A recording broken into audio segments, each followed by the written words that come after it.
Magandang gabi po sa ating lahat. It's me again, Ferdinand Zapata, nagbabalik para sa isa na namang video dito sa aking munting channel. If you can notice, mga kahalaman, matagal na akong hindi nag-upload ng mga video dito sa aking YouTube channel. It's more than a year yata or mga 2 years siguro na hindi na ako nag-upload ng mga video dito sa aking munting channel gawa nga ng sobrang busy tayo sa ating trabaho. But for now, since it is my hobby, yung paghahalaman, actually, ang isa sa mga halaman na ayaw kong bitawan ay ang bougainvillea. If you could notice, doon sa mga previous vlogs ko ay marami yung halaman ko na bougainvillea. Lalo na noong mga taong 2022, napakarami kong bougainvillea dito sa harap ng aming bahay. Pero napabayaan yun, kaya kumbaga mga more than 10 varieties na lang ang natira. So, since ngayon nakaluwag-luwag tayo ng schedule, gusto kong balikan yung paghahalaman.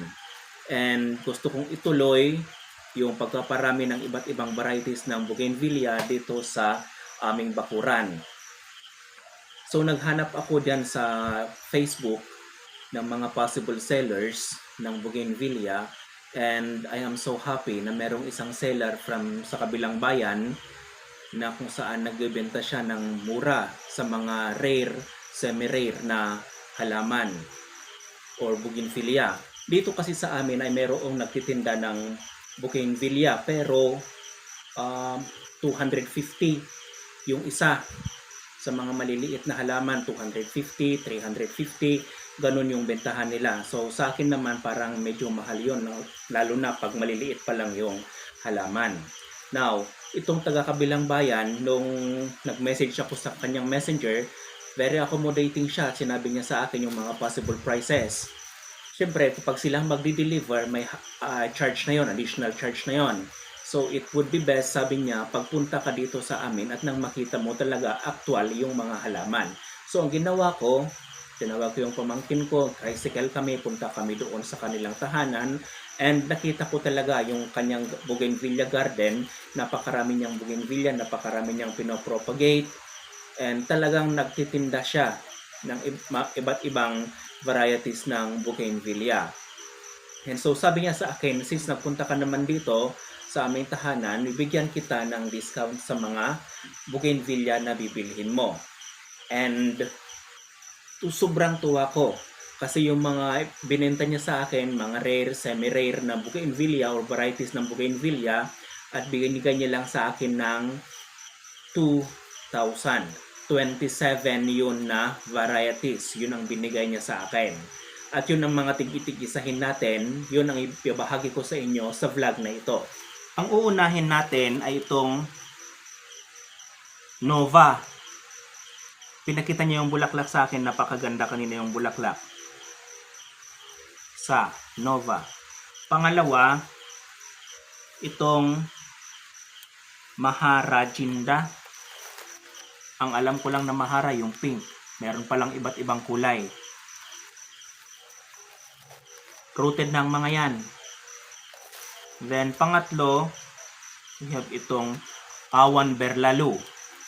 Napakaganda ng pagka-variegated ng kanyang dahon. Next, meron itong duckfeet.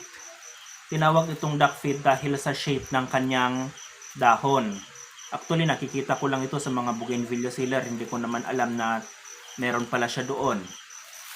Binigay niya sa akin at a very cheap price. Next, ito naman ay very lush ito. Sendai Purple. Sendai Purple. Napakaganda niya. Ready for repotting ng mga yan. Then we also have here, ito yung gustong-gusto ko talaga na maparami sana kasi nagagandahan ako. Yung 21J white, 21J na white. Meron akong 21J dyan na pink, meron akong 21J na yellow, at saka yung orange yata yun, yung isa. Ito naman, bago para sa akin to, nagandahan ako sa mga pictures na binabahagi nila sa Facebook. 21J white. Then ang sunod, ito naman maliit pa siya pero kinuha ko na kasi bihirang makakuha ng ganito dito sa amin. Ito yung tinatawag na pink sayap. Oh, 'di ba? Pink sayap. Napakaganda rin yung kanyang dahon. Naiba yung mga dahon nila kaya yung mga binili ko mga yan. Next, we also have here the strawberry red. Napakaganda nung pagka-variegated ng kanyang dahon at saka yung kulay ng kanyang bulaklak ay red na red talaga. Kaya nagustuhan ko. Ewan ko ba, basta red na bulaklak para sa akin maganda. Next, we also have here yung Tainan grapes. Di pa ako nakakita ng bulaklak ng Tainan grapes. Pero napakaganda, variegated yung kanyang dahon. Then we also have the pink stripe. Pink stripe, maganda yung kanyang dahon, variegated din siya. Mahilig kasi ako dito sa mga variegated na dahon ng bougainvillea. Then we also have maliit pero maganda ito. Ito yung splash butterfly. Wala kasi ako nito kaya pagkakataon ko nang makakuha kahit maliit pa siya, at least buhay na. Then ang susunod ay itong Sophia Indiana. Napakaganda ng Sophia Indiana, lalo na sa mga pictures at mga videos na binabahagi ng mga bougainvillea planters or gardeners. It is one of my dream na makakuha ng ganito. Kaya hindi ko nila pinalampas kahit maliit pa siya. Then, we also have dito, mabubuhay kaya to. We have Chitra Ice. Meron akong Chitra Munduring, Chitra India, pero Chitra Ice wala pa. Kaya ito, kinuha ko na. Then, ito maganda rin ang bulaklak nito, Lady Zaira. Kahit maliit pa to, lush naman siya, kaya kinuha ko na. Sunod, meron din dito, Chitra Cream. Yung isa kanina, Chitra Ice. Ngayon, ito naman, Chitra Cream. Ang mga Chitra, di ba, malaki yung mga bracts nila. Maganda yung mga dahon. Hoping, may ganyan din siya pagdating ng araw. Then, we also have here, Chitra Dabawenya. Ito yung mga dream ko na na bougainvillea na nga pa sa akin. And natupad na nga. Kahit maliliit sila, pinatulan ko na. Then we also have here Watermelon Kiss. Napakaliit pa niya, pero buhay siya. Meron din dito Mona Lisa Red. Well, sa pangalan pa lang alam na natin red yung kanyang magiging bulaklak. Basta red sa akin maganda. Then we also have here, parang ito yung naunang type ng Chitra na punta dito sa Pilipinas. Ito yung Chitra India. Maganda ito. Yung Chitra India mayroong, basta medyo pareha sila ng munturing, mayroong lang konting pagkakaiba. Napakaganda rin ng bulaklak. Meron din dito Opal Flame. Napakaganda ng mga opal. Mga flame varieties, napakaganda. Then we also have here the Royal Dauphin. Meron akong malaking ganito pero free niya ito na binigay sa akin, Royal Dauphin. Parang dalawa yung binigay na Royal Dauphin.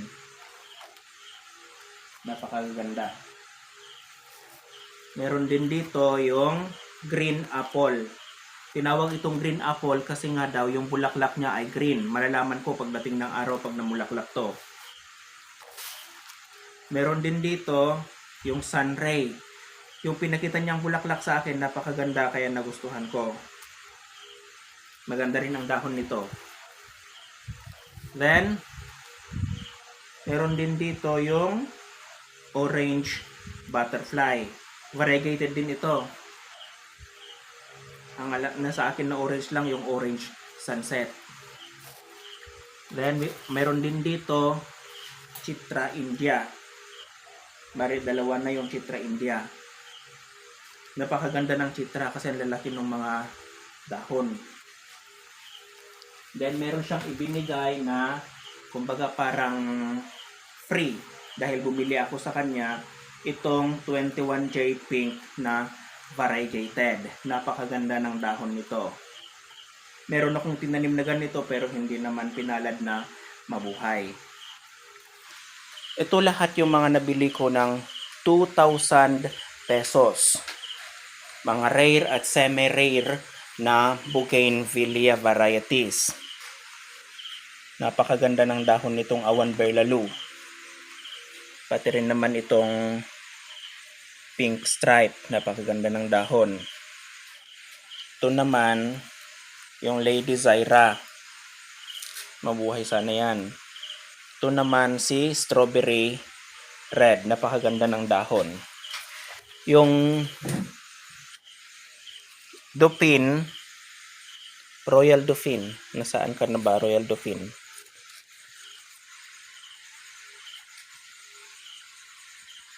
Ito yung Royal Dauphine. Diba napakaganda nung dahon niya? Naiiba ganyan pag mura pa lang yung dahon. Ito naman malalaki, yung Chitra India. Meron isa na walang ID. Ito, yung Mona Lisa Red. Green na green yung kanyang dahon. Ito naman, isang ito si duckfeet. Ganyan pala talaga yung mga dahon niya. Iba talaga ang shape ng dahon ng duckfeet.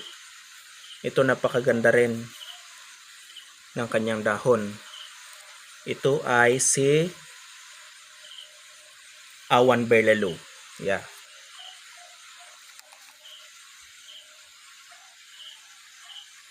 Chitra dabawenya. Sana mabuhay to.